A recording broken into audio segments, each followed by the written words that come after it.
नमस्कार दोस्तों, जैसा कि आप सभी जानते हैं कि हम लोग प्रशिक्षित स्नातक शिक्षक चयन परीक्षा इतिहास से संबंधित महत्वपूर्ण प्रश्नों को देख रहे हैं और हम लोग यूनिट वाइज देख रहे हैं। आज हम लोग का यूनिट 6 है, भारत में इस्लाम का आगमन एवं प्रभाव। आज हम लोग इससे संबंधित कुछ महत्वपूर्ण प्रश्नों को देखेंगे ताकि आप लोग जो टीजीटी की परीक्षा है उसमें अच्छे अंकों से उत्तीर्ण हो सकें और आप अच्छे अंक प्राप्त कर सकें। तो अगर आप चैनल पर नए हैं तो चैनल को लाइक शेयर और सब्सक्राइब करना न भूलें और आप पुरानी वीडियो जो हम यूनिट 5 तक बनाए हैं उसको भी जाकर देखें और यूनिट 6 से संबंधित जो भी वीडियो बना रही हूँ उसे आप लोग ज़रूर देखें। तो आइए देखते हैं। पहला प्रश्न है, पहले तो हम लोग इस्लाम धर्म से संबंधित मैंने वीडियो डाला है।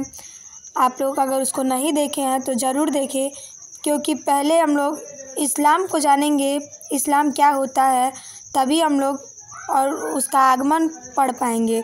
तो हमने इस्लाम धर्म के संस्थापक कौन थे और इस्लाम धर्म से संबंधित सभी महत्वपूर्ण प्रश्नों को अपने चैनल पर डाला है, तो उसे भी जाकर आप लोग ज़रूर देखें। आज हम लोग देखेंगे भारत में सर्वप्रथम इस्लाम का आगमन अरबों के जरिए हुआ। 712 ईस्वी में अरबों ने सिंध जीत लिया और सबसे पहले भारत के इसी भाग में इस्लाम एक महत्वपूर्ण धर्म बना। दूसरा प्रश्न है, मोहम्मद बिन कासिम के नेतृत्व में अरबों ने भारत पर पहला सफल आक्रमण किया। अरबों ने सिंध पर 712 ईस्वी में विजय पाई थी। अरब आक्रमण के समय सिंध पर राजा दाहिर का शासन था, जो एक ब्राह्मण राजा था। तीसरा प्रश्न है, भारत पर अरब वासियों के आक्रमण का मुख्य उद्देश्य धन दौलत लूटना तथा इस्लाम धर्म का प्रचार प्रसार करना था। चौथा प्रश्न है, अरबों के भारत आक्रमण के विषय में पर्याप्त सूचना 9वीं शताब्दी के बिला दूरी रचित पुस्तक फुतूल अल बलदान एवं 13वीं शताब्दी में अबू बक्र कुफी द्वारा रचित पुस्तक चचनामा में मिलती है। पांचवा प्रश्न है, खलीफा उमर साहब दूसरे खलीफा के समय अरबों ने थाने जो मुंबई में पड़ता है, थाने, भड़ौच और देवल को जीतने की असफल कोशिश की। छठवां प्रश्न है, मोहम्मद बिन कासिम मकरान होता हुआ 712 ईस्वी में देवल जो सिंध प्रांत है वहां पहुंचा एवं नीरून नगर बौद्ध भिक्षुओं का निवास पर अधिकार कर लिया। सातवां प्रश्न है, कासिम ने जाटों की राजधानी सीसम पर भी अधिकार कर लिया। आठवां प्रश्न है, देशद्रोही सरदार मोकाह की सहायता से कासिम ने रावौर के युद्ध में दाहिर को हरा दिया।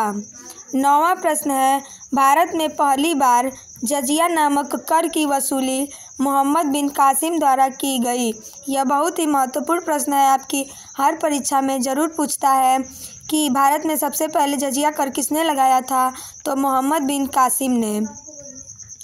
10वां प्रश्न है, 715 ईस्वी में खलीफा सुलेमान ने मोहम्मद बिन कासिम की हत्या करवा दी। 11वां प्रश्न है, अरब सरदार ने 2 स्वतंत्र राज्य, एक सिंधु नदी के तट पर अरोर तथा मुल्तान में मंसूरा स्थापित किया। करीब 150 वर्ष तक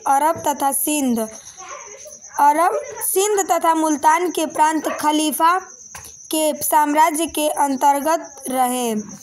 12वां प्रश्न है, हैवल के अनुसार इस्लाम के यौवन काल में भारतवर्ष उसका गुरु रहा, जिसने अनेक विद्याएं सिखाई और साहित्य कला इत्यादि को विशेष रूप दिया। अब हम लोग महमूद गजनवी के आक्रमण को पढ़ेंगे कि महमूद गजनवी कौन था, उससे संबंधित प्रश्नों को देखेंगे। तुर्क ट्रांस अक्सियाना खुरासन तथा ईरान के उत्तर पूर्वी सीमाओं पर रहते थे तथा प्रारंभ में प्राकृतिक शक्तियों की पूजा किया करते थे। कालांतर में तुर्क इस्लाम के अनुयायी, प्रचारक और रक्षक बन गए। दूसरा प्रश्न है, 932 ईस्वी में अलप्तगीन नामक एक तुर्क सरदार गजनी साम्राज्य की स्थापना की, जिसकी राजधानी गजनी थी। तीसरा प्रश्न है, अल्पतगीन की मृत्यु के बाद कुछ समय तक गजनी ने पीरितिगीन ने शासन किया। इसी के शासनकाल 972 से 977 ईस्वी में भारत में सर्वप्रथम आक्रमण किया गया। चौथा प्रश्न है, प्रथम तुर्क आक्रमण के समय पंजाब में शाही वंश का शासक जयपाल शासन कर रहा था। पांचवा प्रश्न है, अल्पतगीन का गुलाम तथा दामाद सुबुक्तगीन 977 ईस्वी में गजनी की गद्दी पर बैठा। महमूद गजनी सुबुक्तगीन का पुत्र था, जिसका जन्म 1 नवंबर 971 ईस्वी में हुआ था। छठवां प्रश्न है, अपने पिता के काल में महमूद गजनी खुरासान का शासक था। सातवां प्रश्न है, महमूद गजनी 27 वर्ष की अवस्था में 998 ईस्वी में गद्दी पर बैठा। आठवां प्रश्न है, बगदाद का खलीफा अल आदिर बिल्लाह ने महमूद गजनी के पद को मान्यता प्रदान करते हुए उसे यमीन उद दौला तथा यमीन उल मिल्लाह की उपाधि दी। नौवां प्रश्न है, महमूद गजनी ने भारत पर 17 बार आक्रमण किया। यहाँ से भी प्रश्न बनते हैं कि महमूद गजनवी ने भारत पर कितनी बार आक्रमण किया था, तो 17 बार। महमूद के भारतीय आक्रमण का वास्तविक उद्देश्य धन की प्राप्ति था। 10वां प्रश्न है, महमूद गजनी एक मूर्तिभंजक आक्रमणकारी था। इसे मूर्तिभंजक क्यों कहा जाता है? क्योंकि इसने 1025 ईस्वी में सोमनाथ मंदिर पर आक्रमण किया था। 11वां प्रश्न है, महमूद गजनवी ने भारत पर प्रथम आक्रमण 1000 ईस्वी में किया तथा पेशावर के कुछ भागों पर अधिकार करके वह अपने देश लौट गया। 12वां प्रश्न है, महमूद गजनवी ने 1001 ईस्वी में शाही राजा जयपाल के विरुद्ध आक्रमण किया था। इसमें जयपाल की पराजय हुई थी। 13वां प्रश्न है, महमूद गजनी 1008 ईस्वी में नगरकोट के विरुद्ध हमले को मूर्तिवाद के विरुद्ध पहले महत्वपूर्ण जीत बताई जाती है। 14वां प्रश्न है, महमूद गजनी ने थानेश्वर के चक्र स्वामीन की कांस्य से निर्मित आदमकद प्रतिमा को गजनी भेजकर रंगभूमि में रखवाया। 15वां प्रश्न है, महमूद गजनवी का सबसे चर्चित आक्रमण, जैसा कि मैंने पहले ही बताया कि उसे मूर्तिभंजक क्यों कहा जाता है, क्योंकि वह मूर्ति या मंदिरों को तोड़ने में बहुत ही माहिर था। महमूद गजनवी का सबसे चर्चित आक्रमण 1025 ईस्वी में सोमनाथ मंदिर सौराष्ट्र पर हुआ। इस मंदिर की लूट में उसे करीब 20 लाख दिनार, सोचिए 20 लाख दिनार की संपत्ति हाथ लगी। सोमनाथ की रक्षा में सहायता करने के कारण अनहिलवाड़ा के शासक महमूद ने आक्रमण किया। 16वां प्रश्न है, सोमनाथ मंदिर लूट कर ले जाने के क्रम में महमूद पर जाटों ने आक्रमण किया। जाटों का आक्रमण 1026 ईस्वी में हुआ था और कुछ संपत्ति लूट ली थी। 17वां प्रश्न है, महमूद गजनवी का अंतिम भारतीय आक्रमण 1027 ईस्वी में जाटों के विरुद्ध था। महमूद गजनवी की मृत्यु 1030 ईस्वी में हो गई। 18वां प्रश्न है कि सुल्तान की उपाधि को धारण करने वाला प्रथम शासक महमूद गजनी था। महमूद के सेना में सेवंद राय एवं तिलक जैसे हिंदू उच्च पदों पर आसीन थे। अलबरूनी, फिरदौसी, उतबी तथा फरूखी महमूद गजनवी के दरबार में रहते थे। तो आपसे प्रश्न ऐसे बनेगा कि सुल्तान की उपाधि धारण करने वाला प्रथम शासक कौन था? तो महमूद गजनवी था।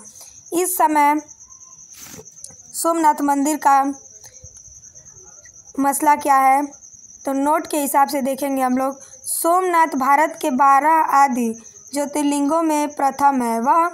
यह गुजरात में अरब सागर के तट पर है। 13 नवंबर 1947 ईस्वी को सरदार वल्लभ भाई पटेल के द्वारा इसका पुनर्निर्माण करवाया गया। 11 मई 1951 के दिन राष्ट्रपति राजेंद्र प्रसाद के द्वारा मंदिर में प्राण प्रतिष्ठा की गई। तो इस प्रकार मैंने आप लोगों को प्रशिक्षित स्नातक शिक्षक चयन परीक्षा इतिहास से संबंधित जो आप लोगों का यूनिट 6 है, भारत में इस्लाम का आगमन और प्रभाव, तो इस्लाम धर्म क्या होता है, इससे संबंधित मैंने एक वीडियो अपलोड किया है। इसके पहले आप लोग चैनल पर जाकर ज़रूर ढूंढें, नहीं तो मैं इसको डिस्क्रिप्शन बॉक्स में लिंक दे दूंगी, आप लोग उसको देखिए, फिर इस वीडियो को देखिए। और इसके पहले अगर आप लोगों ने यूनिट 5 तक वीडियो नहीं देखा है तो उसे भी ज़रूर देखें। और अगर आप चैनल पर नए हैं तो चैनल को लाइक शेयर और सब्सक्राइब करना न भूलें। नमस्कार।